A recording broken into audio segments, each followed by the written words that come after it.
stress is a toxin. In fact, I call stress the big hairy monster toxin. We're different people when we're stressed. We're going to digest differently. Our immune system responds differently. So you don't want food to be a source of stress where you think financially, I can't avoid it. Financial toxicity just came out as a new term in the literature. This is Doctor Talks.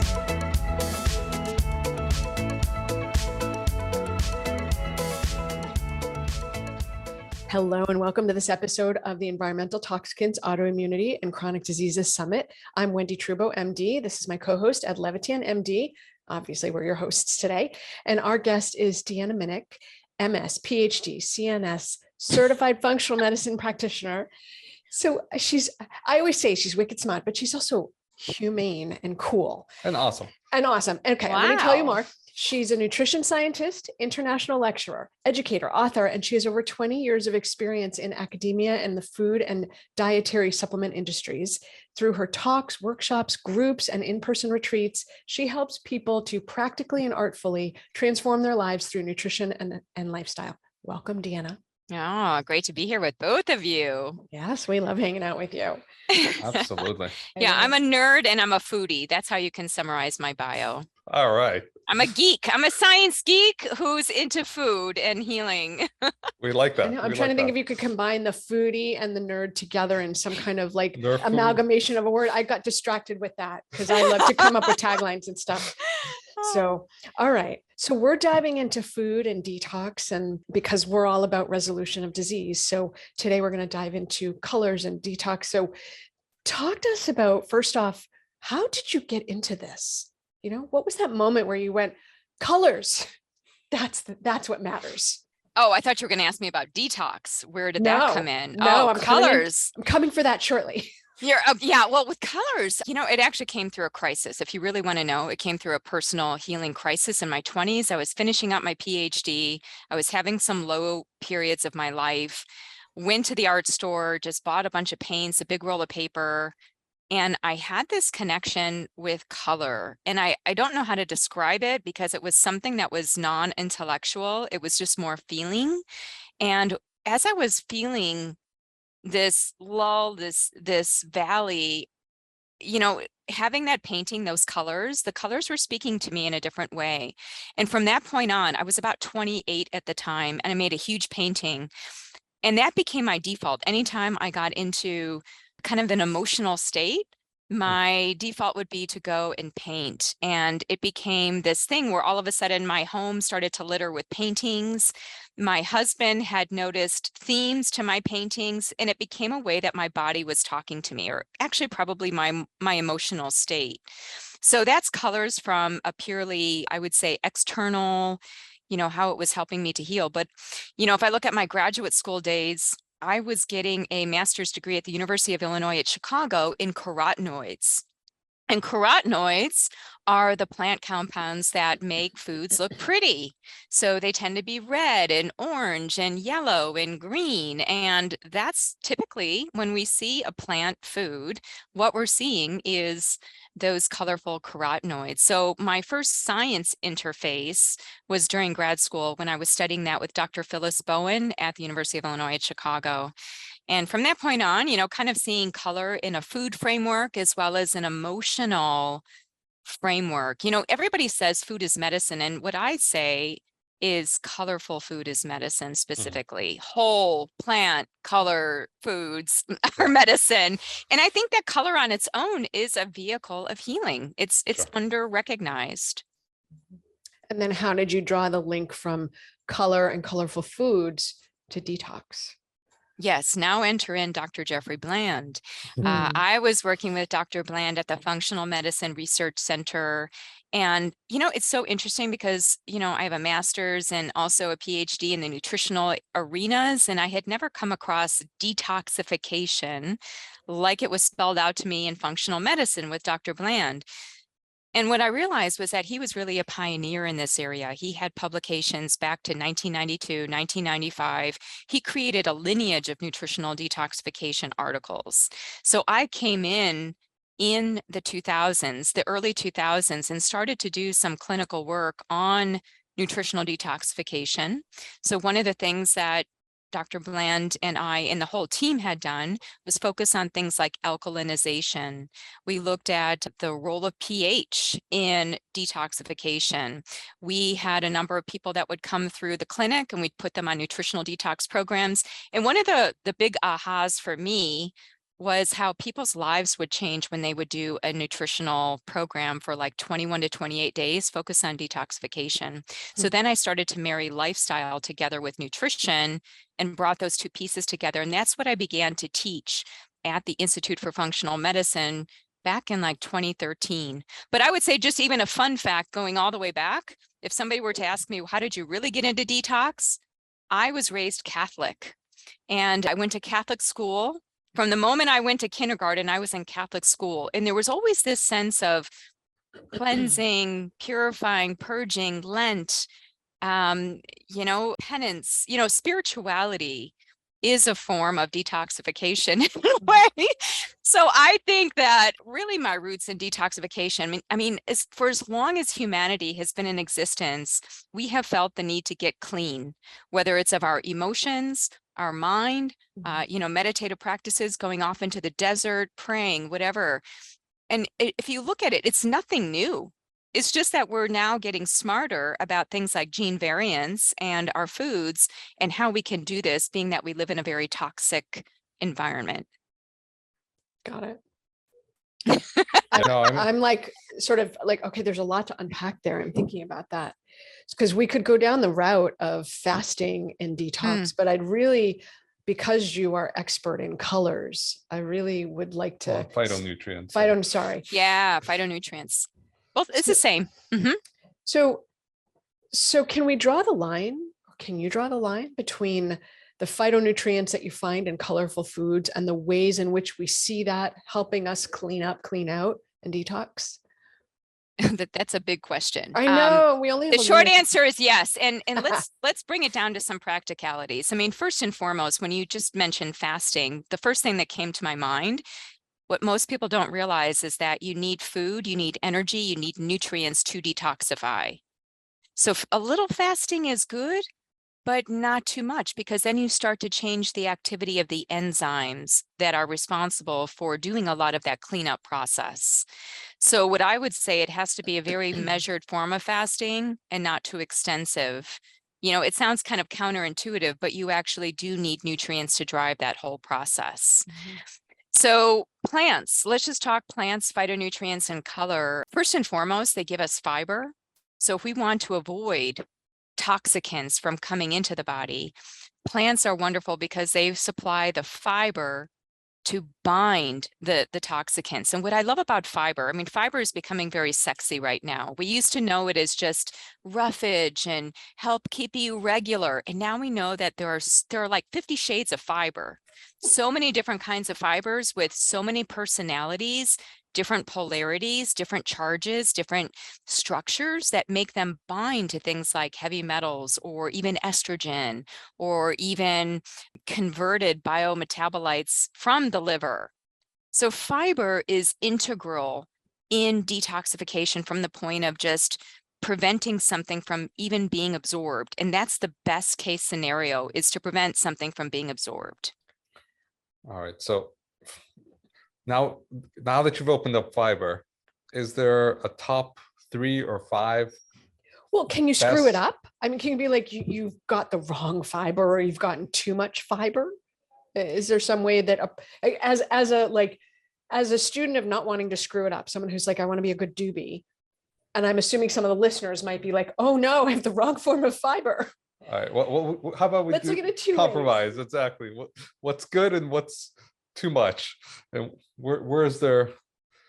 Tell us about fiber, because fiber, we've been using that more and more in our practice. Good. As a way to detox, as a way to keep the bowels moving. All of it. Okay. So let me tell you what I've learned clinically. And also I see it in the science. First and foremost, fiber can be used incorrectly.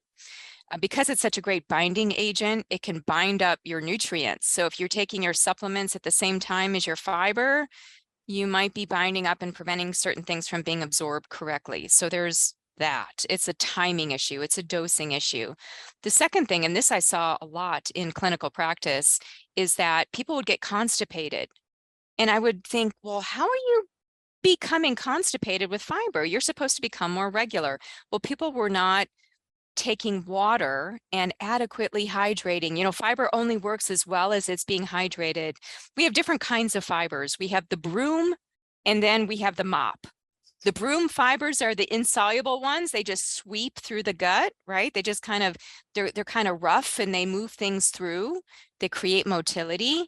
Those are good, but those aren't the great binding fibers like the mops that sop things up. You know, they actually glom onto things because they can take moisture, and so then they create a gel. And those typically are the kinds of fibers that affect the gut microbiome populations and the production of things like short chain fatty acids, which then can lead to changes in mucin production, gut barrier integrity, and even signal to the brain. So that's the second piece. We need hydration. And then the third piece, and this is something that I thought about later in my nutritional career, is we need to rotate fibers. This is what I was seeing. People would do the same fiber over and over again. So they would be eating a pretty plant-rich diet, and they would have more dietary fiber. You know, the average person gets something on the order of 11 to 15 grams of fiber in a day. And we really should be getting like 28 to 35 grams, depending on your body size, your caloric intake, and all of that. So we're getting like less than half of what we should really be getting. So in terms of, can you get too much? Can you get too little? Well, I think we're more in the state of getting too little. And when people start to think about fiber, then they think, oh, I'm going to go get some psyllium and just start taking a lot of this supplement on top of my diet. Well, but if you just have the same fiber over and over again, in my mind, you create what I would call a monoculture in the gut. I mean, nature's principle is diversity, which is why I like the rainbow. I like the spectrum of colors, not just one color. I like them all, and they all have their purposes, their functionality. So the same thing with fiber. So here's the key for number 3, rotate your fibers. So everything from flaxseed meal to the psyllium that I mentioned, acacia fiber, you know, so many different fibers that are out there. And I do like, if it's a supplemental product, of course, for people to work with their healthcare practitioners on what would be best for them. But some of the fibers are plant, they're derived directly from the plant. You have prebiotic fibers of various types like inulin. So you may experience some gastric distress, some bowel changes when you first start a supplemental fiber product. So to note that, but in having that rotation, you start to create diversity of the gut. And that diversity funnels into better immune health, and diversity in general is a protective factor for reducing your risk against these environmental toxins. I mean, just think about it. If you're rotating brands, rotating foods, you're not going to have the same concentration of the same things over and over again where they would be toxic. So all in all, diversity for fiber and diversity for everything that we're taking in, even our life experiences. I mean, diversity is so awesome. And we always say to people, don't get in a rut and expand, try new things, rotate around. But how quickly are you talking about that rotation? Is it is it a 3-month thing, or is it on Monday you do X, on Tuesday you do Y, and on Wednesday you do something yet entirely different? How quick is that? I tend to think in 3-day increments. And that's even how I structured my own detoxification program. We do 3 days for red colored foods and getting into the depth of red colored foods, not just one type, but the whole spectrum. You know, within red, you have diversity.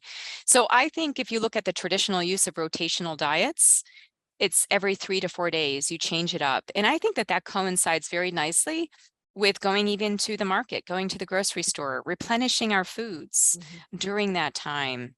So I think that's good. If you look at the American Gut Project, one of the things that they talked about was they looked at people that had at least 30 foods per week versus people who had less than 10 foods. And they found that people who had 30 diverse foods within that week were better producers of these short chain fatty acids, which again, we get from fiber.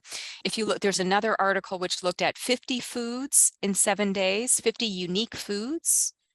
So again, if you have an apple, like a Fuji apple, then the next day, if you want an apple, don't make it a Fuji. have it be like a golden delicious apple or a pink lady apple or some other variety, but you're going to get different phytochemicals. So you're creating that diversity even within one food category.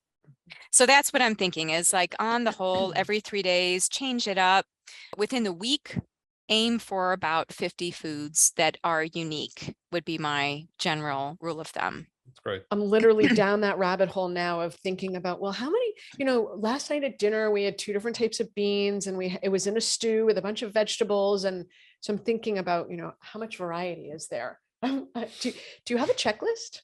I do. I thought you would. All right. I created a checklist some years ago, actually. It's a food variety tracker with all of the different categories. And just to unpack those a little bit, it's not just the heavy hitters like fruits, vegetables, legumes, whole grains. I also bring into that spices, herbal teas, juices. So I remember, I think it was last year, because I challenged one of my groups. I said, let's see how many diverse plant species you can get in one meal. So I remember I intentionally put together a meal with the aim of diversity, and I got 31 different plant varieties. Now, we're not talking about quantity and serving sizes. I'm just talking qualitatively.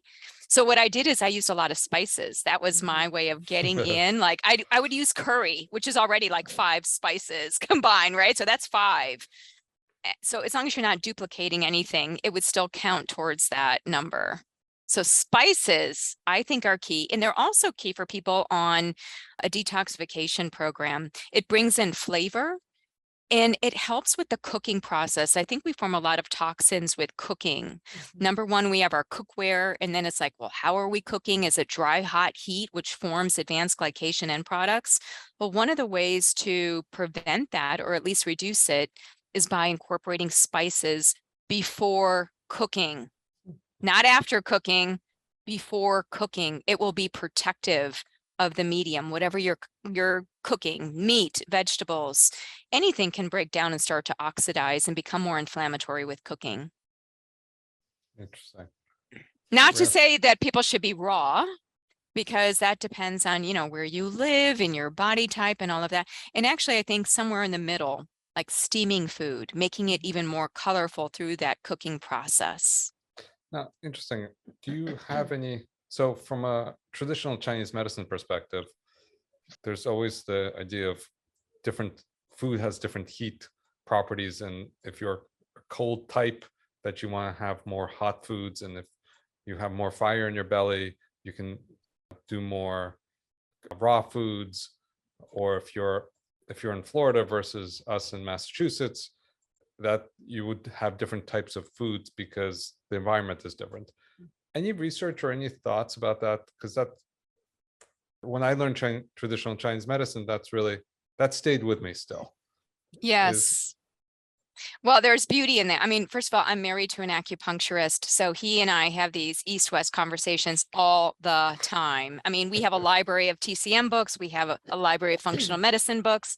The two paths converge. So I love that you're asking that question and building the bridge of what we've known for hundreds of years. It's like, how do we bring in the elements? And in fact, whenever I teach detoxification, I talk about using those elements: fire with heat, through a sauna, through sweat, water through hydrotherapy, drinking water. There was a great study that was just published 2 days ago on hydration being connected to accelerated aging.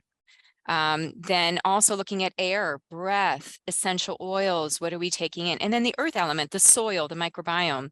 So when it comes to taking those elements into our food, yes, I do think that we can slice and dice and think of the spectrum of hot and cold, damp or dry, and start to work within that paradigm. I absolutely do. And I think that that's where we bring in variety.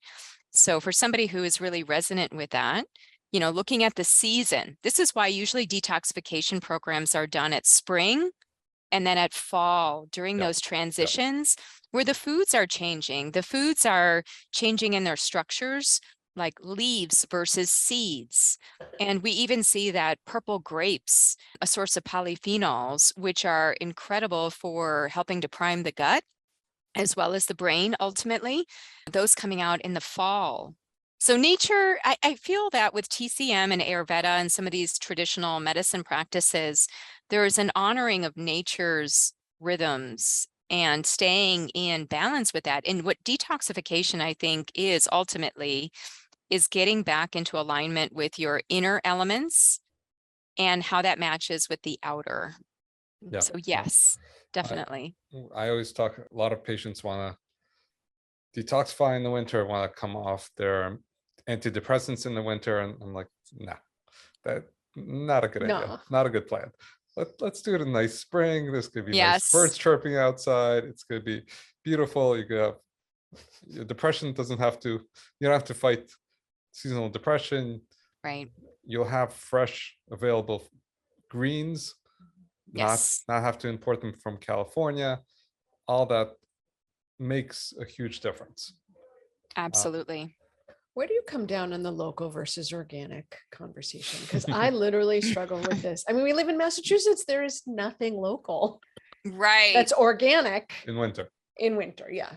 In winter, well, and you do the best you can with what you have. I was telling my husband just this morning, reflecting on, the level of stress that some people have about eating. You don't want eating to create stress. Stress is a toxin. In fact, I call stress the big hairy monster toxin. We're different people when we're stressed. We're going to digest differently. Our immune system responds differently. So do our hormones.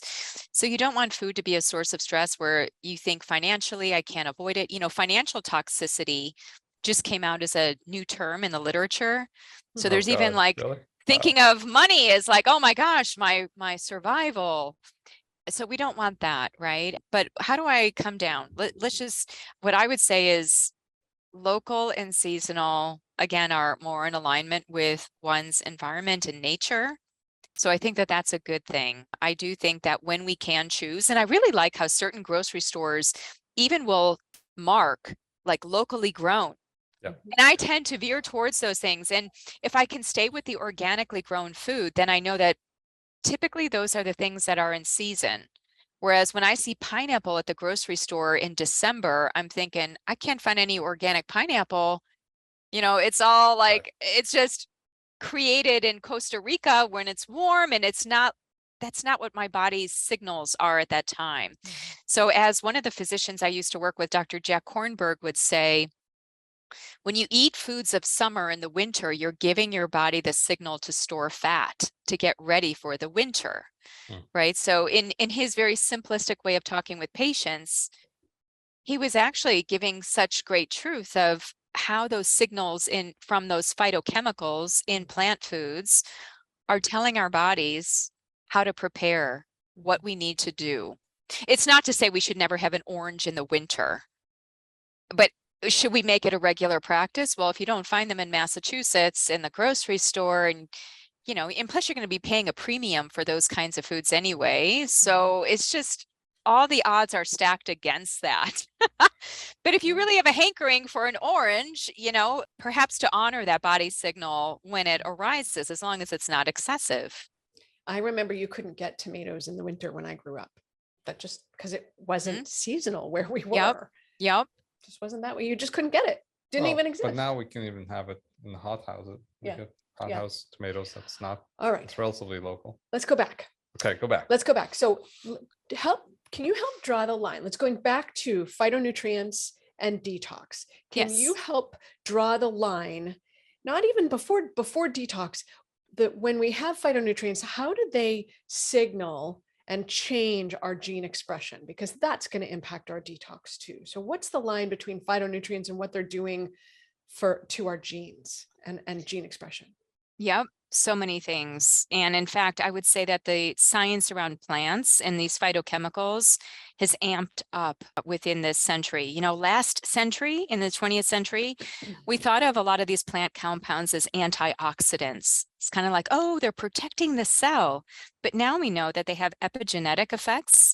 They have DNA expression effects. So one of the things that they can do as it relates to detox, and I think that this is one of the more exciting pieces, is that many of these plant compounds can enter into the cell and tell the DNA to produce the antioxidant response enzymes to help your body to detoxify better naturally.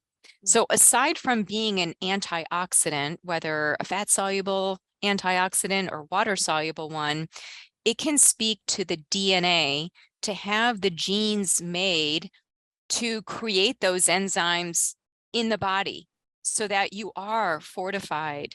You know, one of those enzyme systems we think of, it's called, it's ARE, antioxidant response element. And right next to that part on the genome, you also have the metal response element. So some of these plant compounds can tickle the gene in such a way, tickle the different parts of the DNA to enable the body to produce more of the features that it needs to better protect itself on its own. So it's not like just like a shield, right? Like usually with detoxification, we think of like, oh, how do I have a shield through these plants through their antioxidant action? It's actually empowering the cell to be on its own much more protected endogenously, like just through its own creation of these enzymes. So that to me excites me the most because it's beyond being an antioxidant. It's like it can help your DNA to give you the proteins that you need to protect the cell. And I would say, Wendy, just aside from that, you know, there's a laundry list of what plants can do. But when I think of just the three main mechanisms, aside from those, I think of stress response, you know, more of the adaptogenic effects of plants and how they do help us to signal within our environment. I think of insulin signaling, which is a big feature as it relates to cortisol and even stress response and glucose and uptake. And then the third one is inflammation. You know, most people, the way that they respond to toxins is by becoming inflamed or having high amounts of oxidative stress. So essentially, they start to become more at risk for chronic diseases, and they start to accelerate their aging process through inflammation. We've heard about inflammaging. Now there's a new term, it's coagulaging. I don't know if you've seen that, but inflammaging and coagulaging, you know, clotting, sticky blood cells, you know, that's not good. You want to be fluid and flowing. And that's one of the other aspects of detoxification is transport, liquid, you know, things don't have to be rocket science. Most people, more than 50% worldwide of people do not drink adequate fluids. And especially as people get older, for some reason, that falls off even more. So our hydration status plummets, which means that how our body is getting these things out, just very simply through urine, through sweat, through tears, through all of those different, I would say, conduits is not being enhanced because we don't have the fluid we need. So dehydrating, essentially. That's good. Oh boy. That's good. You need to coin that. Get an article out. Dehydrating. That's beautiful. Yes. That adds to the whole triangle. Inflammaging, coagulating. Beautiful. Yes.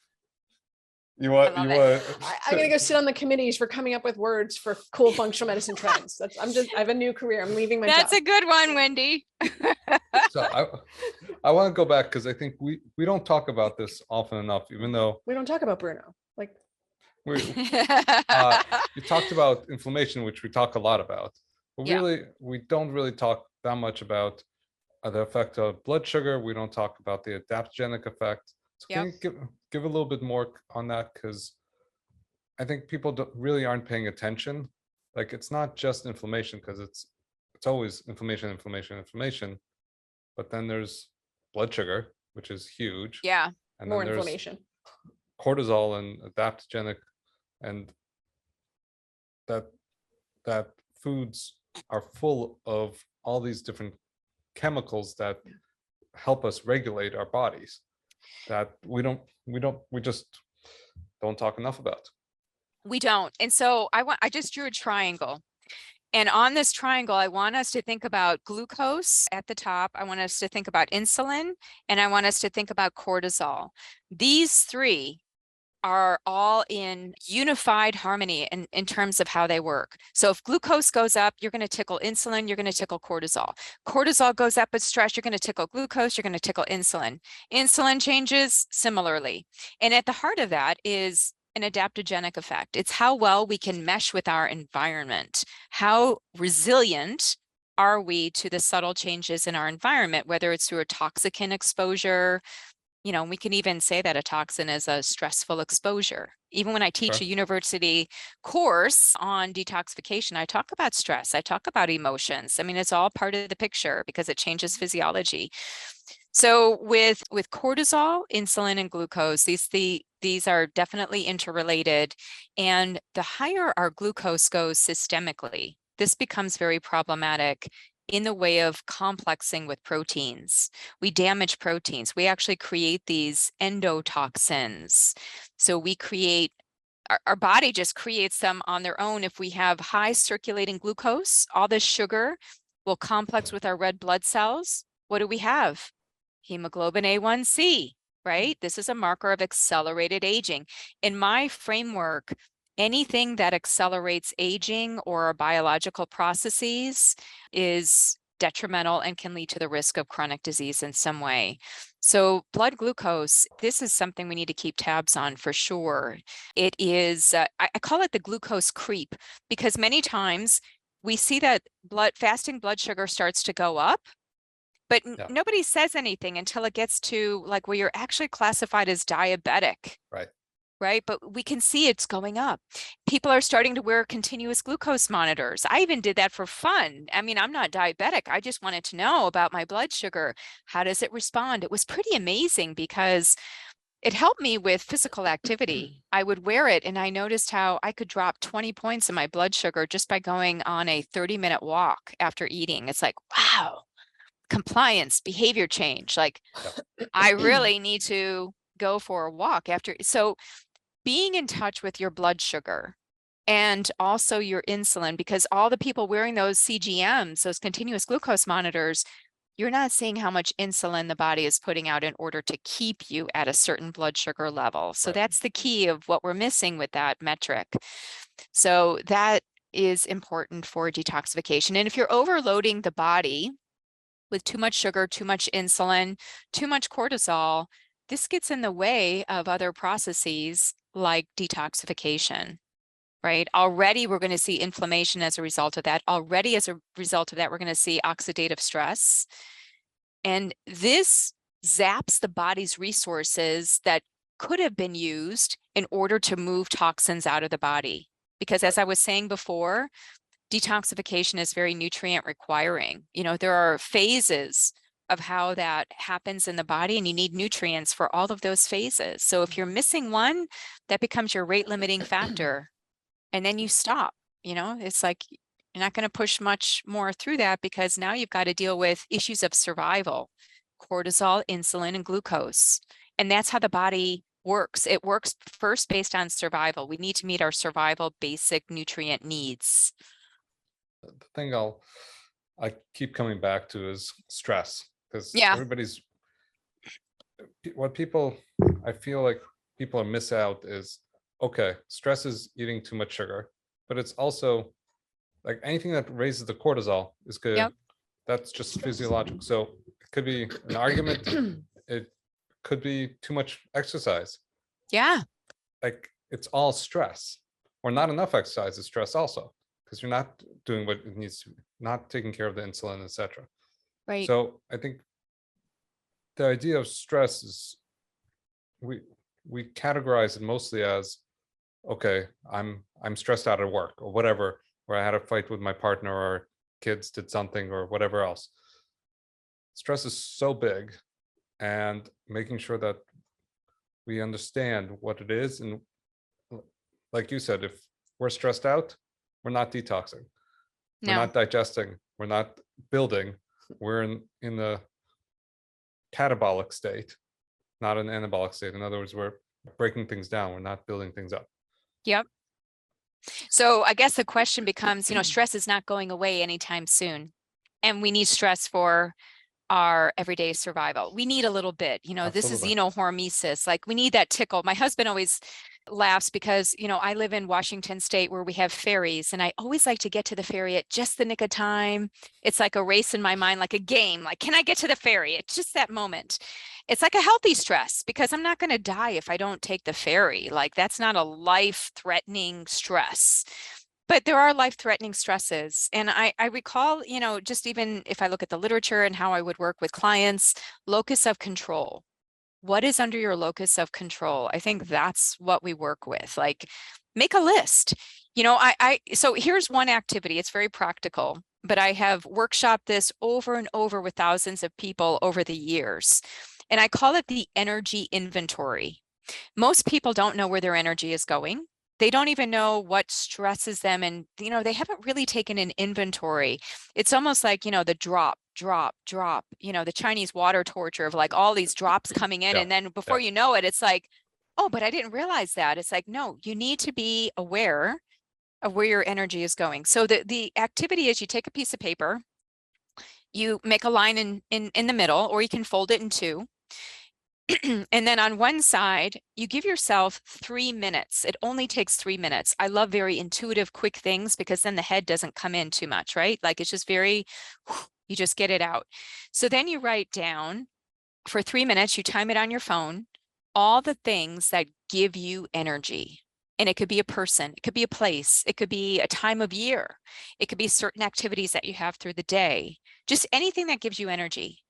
Then you stop, you go get a cup of tea, you stop for 15 minutes, and then you come back to the activity and you do the same thing for 3 minutes, but now you write down all the things that take your energy. And you just let yourself go with that. It could be all the same things, like a person, a place, something that you're doing every day. Like, are you sedentary and, like that stresses you out? Are you commuting a long distance? Are you having to meet with certain people who, so then you compare the lists, you see which list is longer. You can see where you can replace things or not. What's really interesting, and I've observed this, just pattern recognition, is that, and I've done a lot of groups with women, so I'm just going to speak to women because that's who I mostly use this tool with. Women in their 20s, 30s, and 40s, their list of depleting is really long compared to their list of what they get nourishment from. But it's interesting because then women in their 50s, 60s, 70s, and I've had 80-year-olds in my workshops, it reverses. Like all of a sudden, like the minuses are less and the pluses are more. I'm like, ladies, what's happening? Is there like a wake up moment where there is almost like where you start saying yes to things that are going to drain you and stress you out? And I do think that more self-awareness and being really in tune with one's body, with their emotional response to something is super key. So I think it's just important for people to know their stressors. Deanna, you make such a good point. We're about to publish our second book, which is all about transitioning into menopause powerfully. And it's so interesting because I think of 50 and over as the no BS time. Like, I just I don't, in my 20s and 30s, I would have put up with things that now I'm like, that doesn't work for me. I'm not going to play. And so I have a lot less, it's not space. I have less willingness to engage in things that don't work for me. And I'm much more willing to set boundaries in ways that I wasn't when I was younger. So there's definitely something about the aging process that adds to this, like, ability to say no and just set boundaries. 100%. Yeah, in a good way. Yeah. Here's where aging is working for us, right? Yes. It's like, wow, aging is giving us boundaries. And if you think of toxicity, there's the boundary aspect: leaky gut, leaky brain, leaky mitochondria. I then draw the correlate to leaky life. It's like, what do we keep saying yes to that we should be saying no to? Like, let's wake up to that.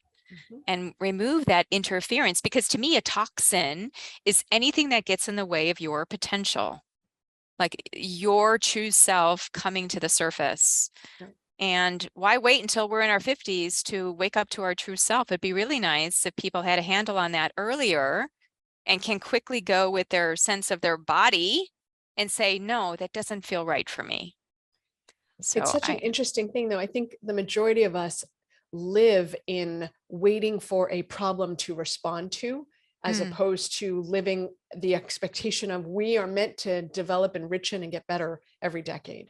Because it's a much different. So until you have a crisis, which is why we're doing the summit, because people have health crises. Yeah. You have to then respond to a crisis, but you might not have responded in the same way. I actually remember someone my kids went to preschool with, my daughter's friend had a lot of health issues. And I said to the mother, have they tested the kid for celiac? Because as a celiac, I'm always like on the look for it. She said, oh, they're doing that testing. I really hope he's positive, because otherwise we won't take him off gluten. And I said to her, well, you can have problems with gluten without being a celiac. She said, I know, but I'm not going to take him off gluten unless he has an autoimmune disease.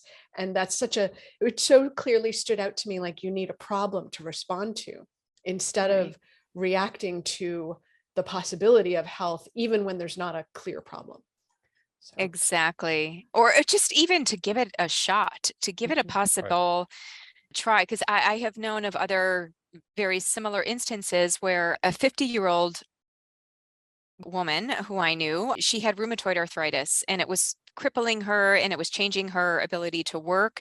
And I said, what if you just went off of, and did an elimination diet just to see? And she goes, oh, I could never give up my bread, cheese, and coffee in the morning. And I was like, bingo. The things you can't give up are probably the things keeping you in dysfunction. And if you're so wedded to those things, and that's not my wisdom, that was from Barb Schultz, who I studied with.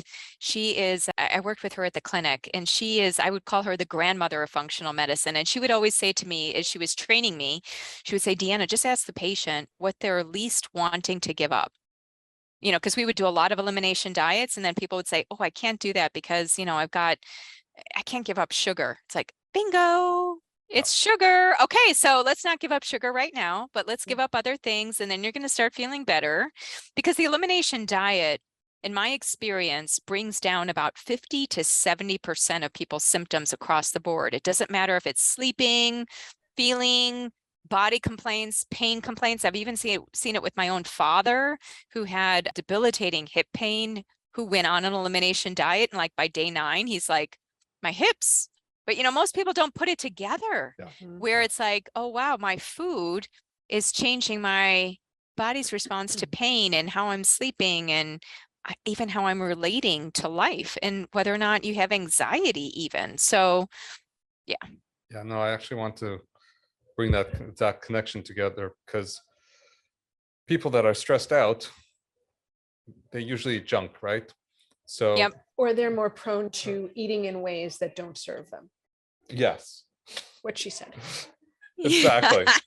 And then if you just change the food, people feel, oh wait, I'm not as stressed out, and they haven't changed any of their outside. Nothing outside has changed. And it's the other way around also. If you change what's outside, you're going to want to eat better food just because that's what your body's going to want. So it's just interesting and nice connection that these are connected. Your mind and body are not separate. They're not separate. In fact, I'd love to tell the audience about a study, and I've been teaching on this study for years. It's so intriguing. Basically, the authors were talking about how inflammation begets a more reactive response in the way of behaviors. So somebody can't delay their gratification. They're going to make more impulsive decisions when they have physiological inflammation. So if you think about it, the color red, just like your beautiful dress there, Wendy. I love red. Red is interesting as a color because the psychological literature would say that red connects to anger, reactivity, but it also connects to vigor, passion, and life force. I mean, it's like blood, right? I mean, there's this sense of something bright, but it evokes a response like a stop sign or an ambulance or a stoplight. So red is response. So what is inflammation? Rubor, color, dolor, right? Redness, pain, heat, swelling, tumor, and so inflammation is not necessarily bad, but when it's prolonged and at a low level over time, no doubt we would see changes in our psychology, right? If the body's inflamed, you don't feel right in your own skin. There's a sense of reactivity overall. The body is in a state of red. So from a Chinese medicine perspective, we think about the fire element, the heat, and how I know I feel very differently in hot weather. In Ayurveda, I'm more of a Pitta, hot fire type anyway. So more fire just makes me more reactive and just exacerbates and brings it out, sometimes to a more dysfunctional degree. Whereas being in cold weather, this is where we can balance our natures. So if we have too much inflammation, how can we quell that? How can we bring that down and get a bit more cooling? And then maybe our behavior changes. And I think that a lot of the science and where it needs to go is in behavior, because most people know what they need to do. They know they need to drink more water. They need to get more physical activity. They need better relationships, sleep better. They just don't know how to make those behaviors and kind of lead the gluten-free breadcrumbs to get there. So there are more resources coming out now on behavior design, which I think is very promising. But what does behavior need? It needs nutrients to sustain the neurotransmitters, to sustain the hormones. So you can't just try to hack your environment without having the nutritional foundation that is going to lead to, just a greater propensity to do something. They go hand in hand, physiology and psychology. I'm thinking about this idea of what I'll call crowd out instead of elimination, because sometimes it's so threatening for people to give up something. So what I'll say to them is, okay, don't give it up, but before you eat it, eat all the stuff we want you to eat. So crowd it out. So you'll see if you really need it or if you need as much of it. So we can start to increase your phytonutrients and increase the value and the fiber and the breadth of food. And then at the end of your meal, eat those things that you think you need. Yeah. And that's why I focus on color, because it's fun and it moves people away from this idea of restriction and elimination. And in fact, even when I do my detox program, I have people wear the colors that we're focused on for those days. So I like to have a theme. Like whenever I was growing up, we always had birthday parties with themes. So I always think in themes, like, okay, day 1, our theme is the body. It's the color red.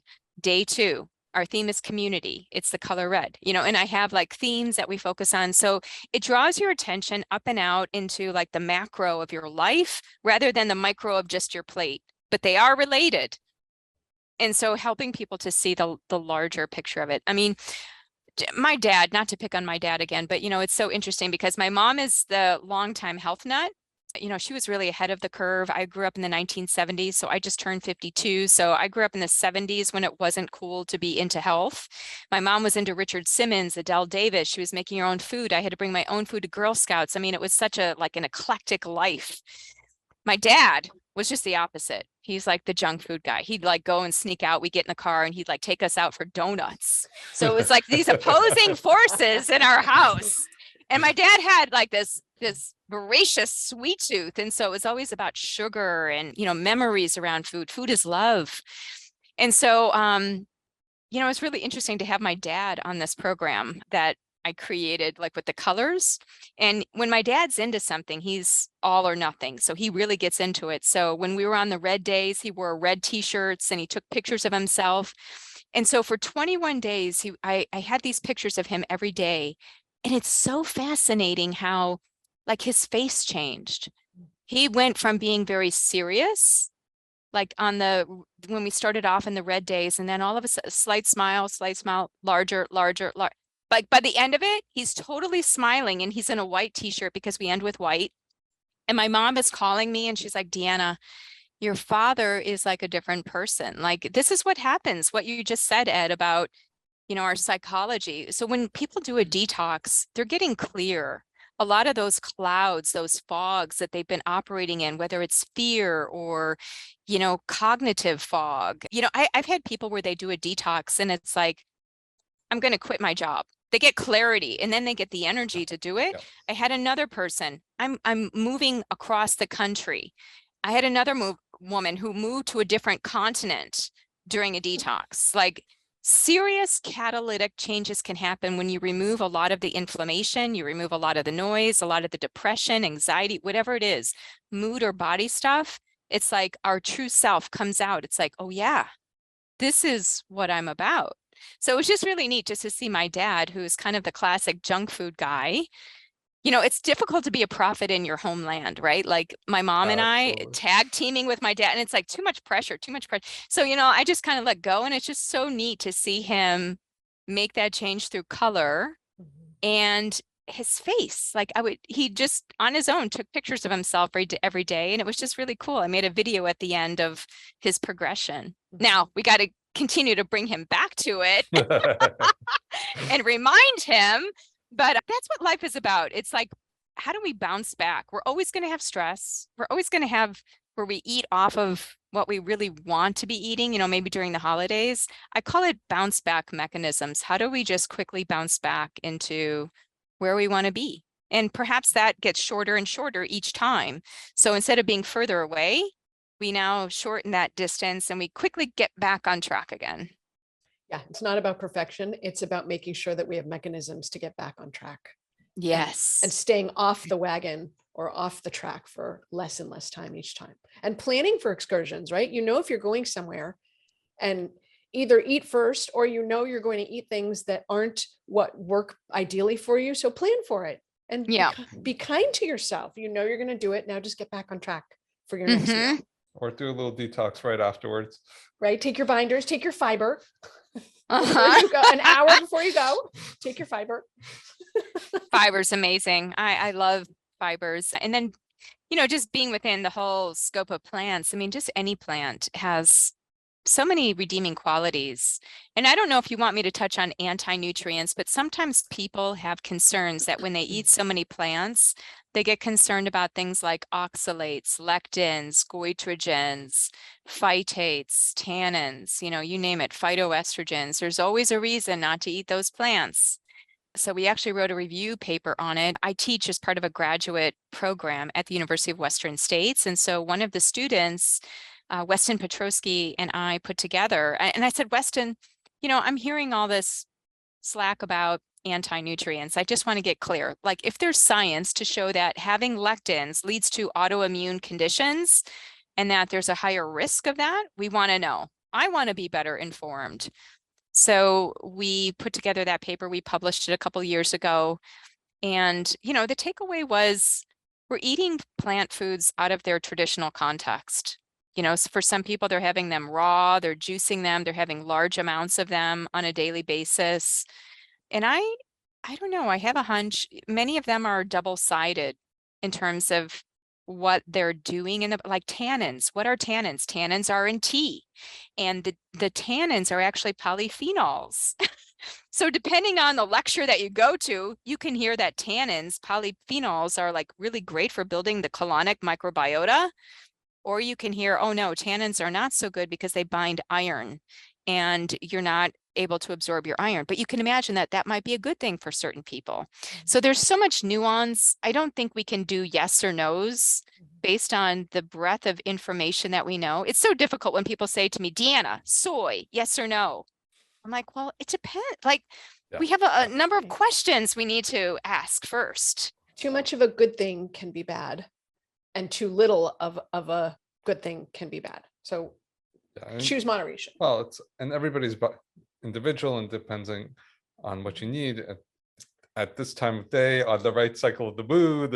And I don't think we're smart enough yet, or if we'll ever be, to really know exactly what everybody needs.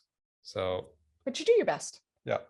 Well, and even something as simple as water. When I posted this study on my Facebook page yesterday, people are like, basically the study was published in the Lancet, big visibility. It was posted on CNN.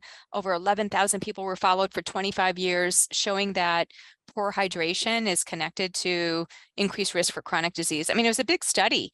So then the natural question is, well, how much water should I be drinking? Well, that's a loaded question, Right. How many factors determine just even water? We're not even talking a nutrient here. We're just talking, water, which we're mostly comprised of. And then we're not even talking about what kind of water and what's in the it. water. And Yes. But let's just say drink more. Don't drink it from plastic water bottles, and level up. Yeah.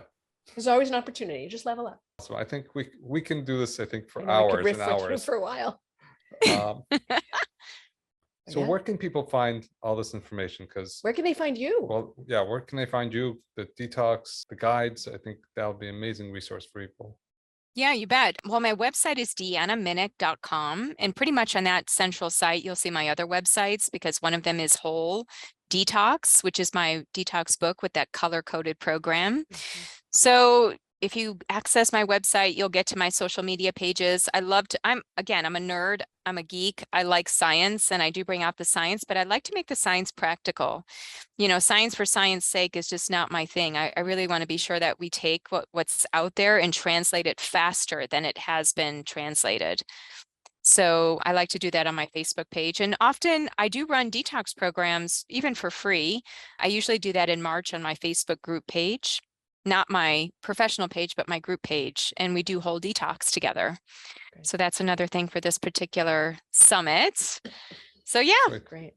Deanna, thank you. Thank you so much for being here and being part of the Environmental Toxicants, Autoimmunity, and Chronic Diseases Summit. We're so grateful that you're part of this movement, essentially.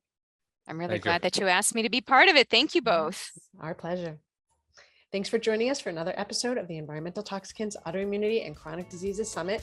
I'm Wendy Trubo. This is Ed, and our guest today is Deanna Minich. Thank you for tuning in to Dr. Talks. We hope today's episode has enlightened and inspired you on your path to optimal health. Each day is a new opportunity to make choices that empower your well-being. For more insights and strategies, subscribe to our podcast and visit our website, www.drtalks.com.